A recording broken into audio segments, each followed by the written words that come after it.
रानीगंज नाम का एक गांव था जहां मजदूर लक्ष्मीकांत रहता था। वैसे तो लक्ष्मीकांत का खानदान बहुत ही भोला भाला और साधारण था, लेकिन लक्ष्मीकांत बड़ा ही चालाक और नेक दिल था। लक्ष्मीकांत एक ठेकेदार के पास मजदूरी किया करता था। क्यों जी, आप आज किस तरफ जा रहे हैं? अपने साथ साइकिल में बिठाकर मुझे भी उस तरफ ले चलिए ना। मम्मी मम्मी, मैं भी साइकिल में बैठूंगी। काश तुम्हारे पिताजी इतने लायक होते कि हम दोनों को साइकिल पर बिठाकर घुमाते। तो आप ही मुझे घुमा दीजिए ना। माँ बच्ची दोनों की बहस चल रही थी कि लक्ष्मीकांत उससे कहने लगा, अच्छा बाबा ठीक है, तुम दोनों को मैं घुमा लाऊंगा, लेकिन कल। आज मुझे काम के लिए देरी हो रही है ना, तो कल। लक्ष्मीकांत अपनी बीवी और अपनी बच्ची कोमल का बेहद ख्याल रखता था। काम के वक्त काम और बाकी वक्त वो अपने खानदान को पूरा वक्त देने की कोशिश किया करता था। लक्ष्मीकांत, तुम मेरे यहाँ 10 सालों से काम कर रहे हो। बाकी मजदूरों की तरह तुम कामचोर और आलसी नहीं हो, तुम मेहनती हो। इसीलिए मैं अब तुमसे मजदूरी बंद करवा कर बस रेत लाने का और उसकी देखभाल करने का काम करवाना चाहता हूँ। जी, जैसा आप कहे मालिक। मैं मजदूरी कर करके बहुत थक गया था। अगर ऐसा आप कर दे तब तो बहुत मेहरबानी हो जाती, और तो और तुम्हें पैसे भी ज्यादा दूंगा। ठेकेदार ने अपने जेब से एक पर्चा निकाला और लक्ष्मीकांत को कहने लगा, इस पर्चे में एक पता लिखा है, वहाँ हमें 10 ट्रैक्टर रेत पहुँचानी है। क्या ये काम तुम कर पाओगे? ये भी कोई बोलने की बात है? मैं ये काम जरूर करूँगा। लक्ष्मीकांत उस पर्चे को लिए जंगल के तालाब की ओर बढ़ चला। मुझे तो बेहद डर लग रहा है, कहीं मैं फंस ना जाऊं इन सब चक्करों में। इस तरह से जंगल में आना और यहाँ से रेत ले जाना मुझ पर भारी ना पड़ जाए। लक्ष्मीकांत तालाब के किनारे पर पड़ी रेती को मजदूरों से भरवाने लगता है और उनसे कहता है, तुम सब तब तक रेत को ट्रैक्टर में भरो, मैं जरा तालाब के ठंडे पानी में नहा कर आता हूँ। जी मालिक, आप ऐसा ही कीजिए। आपके आने से पहले हम सब तैयार रखेंगे। लक्ष्मीकांत तालाब में चला जाता है और वहाँ आराम से पानी में नहाने लगता है। उतने में ही उसके पैरों से एक बोतल टकराती है। उस बोतल को चमकता हुआ देखकर लक्ष्मीकांत कहता है, ये बोतल चमक कैसे रही है? लगता है कि लोगों ने इसमें जुगनू भरकर उसे तालाब में फेंक दिया है। लक्ष्मीकांत उस बोतल को उठाता है और उसे जुगनू समझकर उसे खोल देता है। जैसे ही बोतल का ढक्कन खुलता है, उसमें से एक जिन बड़ी तेजी से बाहर निकलता है और लक्ष्मीकांत पर हमला कर देता है। कहीं तुम उस बाबा के आदमी तो नहीं हो ना? मैं तुम्हें छोड़ूंगा नहीं। उस बोतल से जिन निकलता देखकर लक्ष्मीकांत की आंखें मानो फटी की फटी रह जाती हैं। जिन, जिन, ये कैसे हो सकता है? और कौन सा तांत्रिक? मैं किसी को नहीं जानता, मैं तो सिर्फ यहाँ रेत लेने के लिए आया हूँ। लक्ष्मीकांत के इतना कहते ही वो जिन उसे छोड़ देता है और उससे कहता है, माफ करना भाईजान, मुझे गलतफहमी हो गई थी, लेकिन तुमने मुझे आजाद किया है। मांगो, जो मांगना है मांगो। तुम इस हालत में आए कैसे? आखिर माजरा क्या है? तब बहुत सारी बातें लक्ष्मीकांत को विस्तार से बताते हुए वो कहता है, ये बात कई साल पहले की है, एक मायावी खौफनाक जादू करने वाले उस्ताद की। तुम्हें अगर ताकतवर बनना है, तुम्हारी ताकतों को और ज्यादा बढ़ाना है, तो तुम इस घेरे में आकर खड़े हो जाओ और देखना, बहुत ताकतवर हो जाओगे। क्या सच? मुझे अपनी ताकत का सही इस्तेमाल करके जिन की दुनिया का सबसे बड़ा जिन बनना है। जादूगर ने अपने लालच की वजह से उस जिन को एक घेरे में खड़ा कर लिया और उस पर काला जादू मंत्र तंत्र करने लगा और उसके ऊपर राख फेंकने लगा। ओम हीम क्लीम चामुंडाय, बागड़ बोल। अपनी आंखें बंद रखना, ये काम पूरा होते ही तुम सबसे ज्यादा ताकतवर हो जाओगे। मंत्र पढ़ते ही जादूगर ने उसे धोखे से अपनी बोतल में कैद कर लिया। उस बोतल में वो जिन बेहद छोटा दिख रहा था और जिन उस बोतल में कैद हो गया। मुझे बाहर निकालो, मुझे बाहर निकालो, मैं अंदर कैसे आ गया? ये तो धोखा है, मेहरबानी करके बाहर निकालो। लेकिन तुम इस तालाब में आए कैसे? मुझे उस उस्ताद ने इस तालाब में कैद करके रखा था, काले जादू की जरूरतें लाने वो पहाड़ियों पर गया था और तुमने मुझे आज रिहा किया, इसीलिए मैं तुम्हें एक भेंट देना चाहता हूँ। कैसी भेंट? जिन लक्ष्मीकांत को एक बड़े से रेत के टीले के पास लेकर जाता है, जो रेत का टीला तालाब से हटकर होता है। लक्ष्मीकांत वहाँ जाकर देखता है कि पूरी रेत चमक रही है। रेत के अंदर हीरे ही हीरे हैं। हीरे की रेत? ये चमकते हुए हीरे असली है? बिल्कुल असली है और सब हीरो की रेत तुम्हारी है। क्या सच? अगर ऐसा है तो मैं तुम्हारा एहसान जिंदगी भर नहीं भूलूंगा। लक्ष्मीकांत उन हीरों की रेत की मदद से रातों रात बेहद बड़ा आदमी बन जाता है। पूरे शहर और जिले में सबसे रईस आदमी बन जाता है।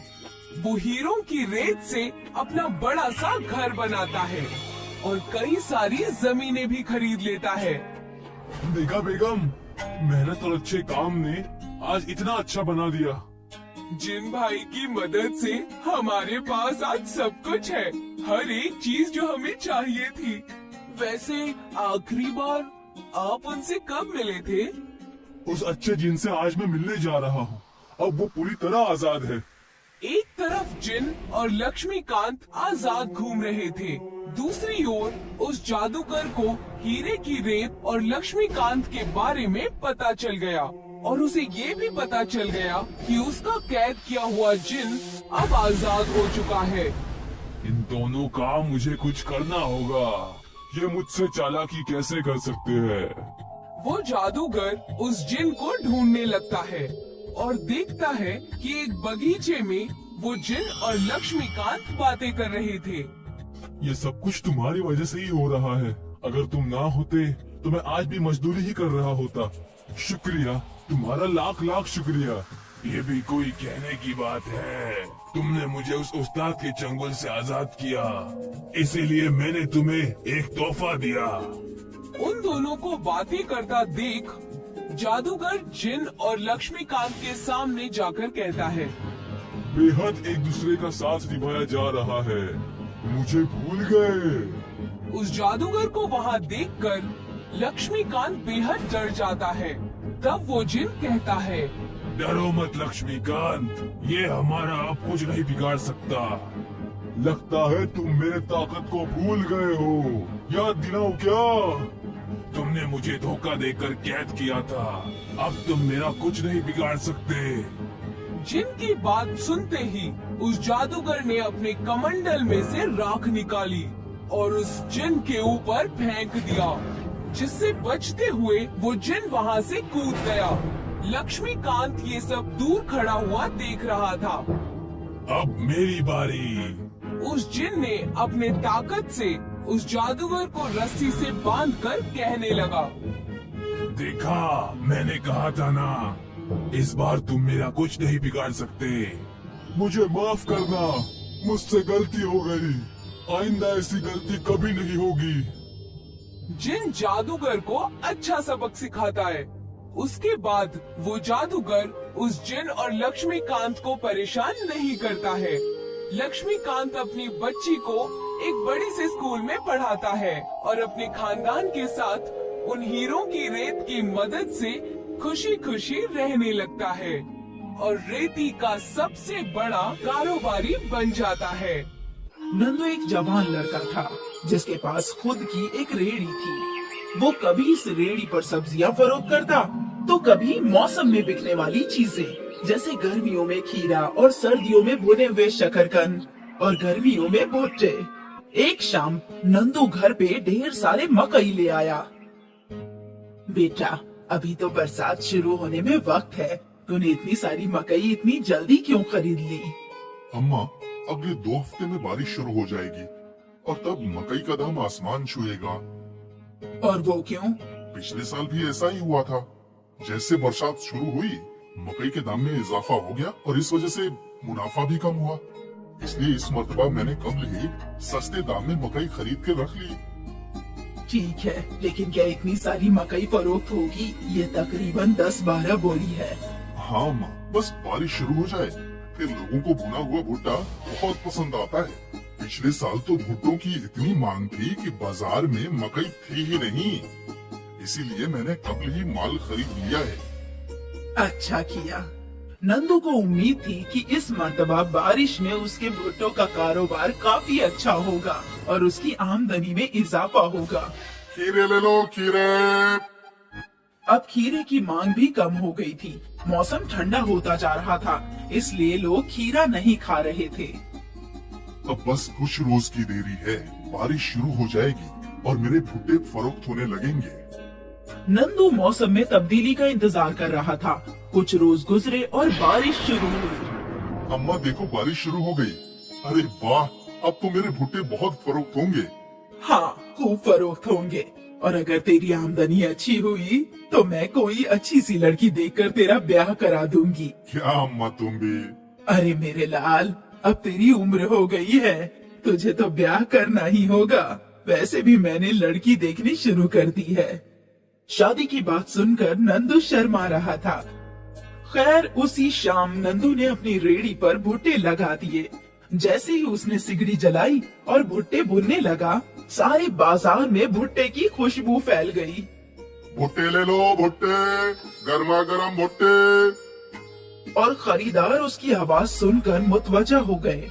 उस रोज एक के बाद एक खरीदार भुट्टा खाने आए जा रहे थे। नंदू खुश था कि उसकी आमदनी बहुत अच्छी हो रही थी। अगले रोज भी नंदू का कारोबार बहुत अच्छा हुआ। खरीदारों का हुजूम लगा रहता था।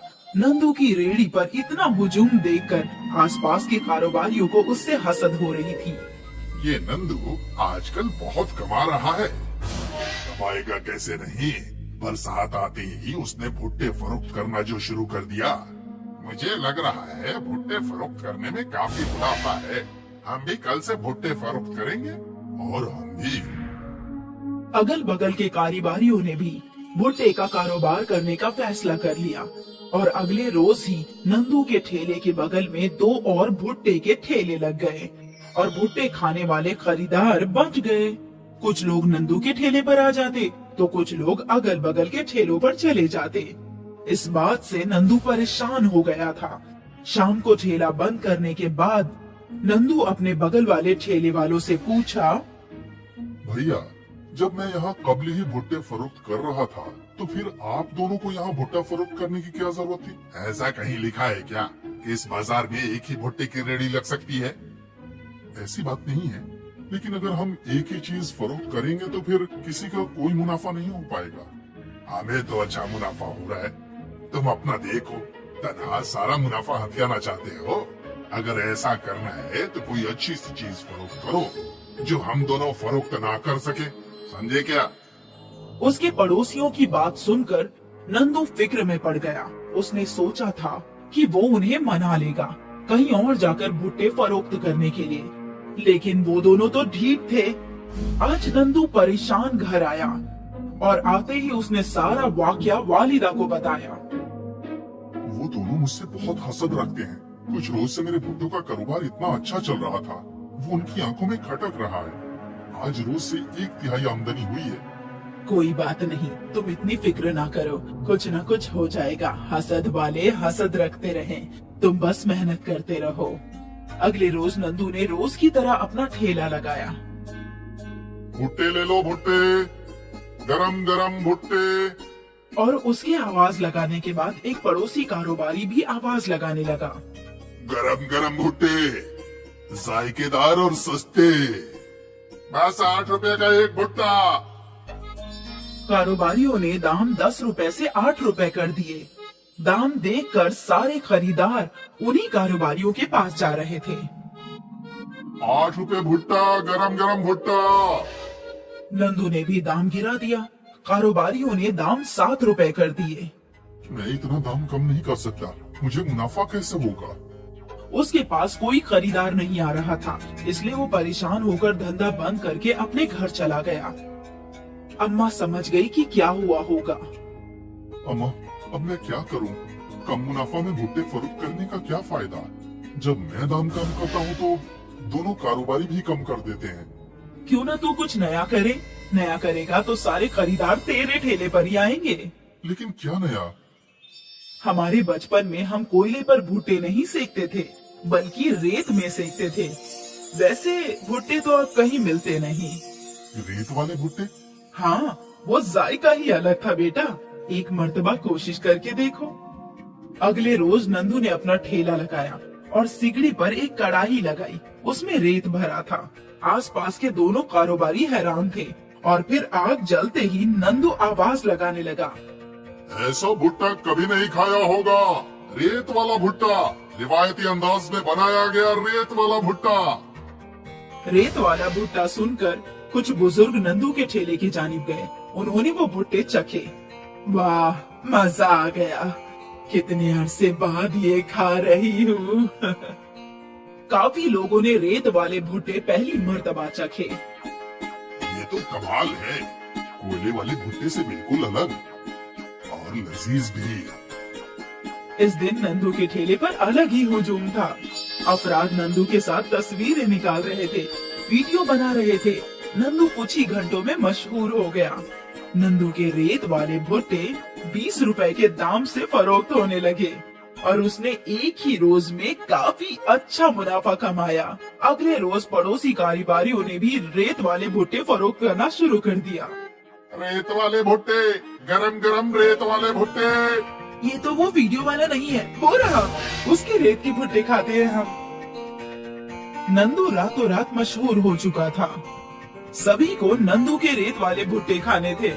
नंदू के ठेले पर हुजूम था और उसके पड़ोसियों के रेड़ी वीरान थे। कुछ रोज बाद फरोख्त न होने की वजह से कारोबारियों ने भुट्टा फरोख्त करना बंद कर दिया। नंदू के रेत वाले भुट्टे धड़ाधड़ फरोख्त हो रहे थे और नंदू के मुनाफे में बहुत इजाफा हो गया था। मुश्किल के वक्त जब लोग मैदान छोड़ देते हैं, नंदू ने कुछ नया करने की कोशिश की और आखिरकार उसकी नई तरकीब काम कर गई। उसके रेत वाले भुट्टों ने उसे मशहूर और अमीर बना ही दिया।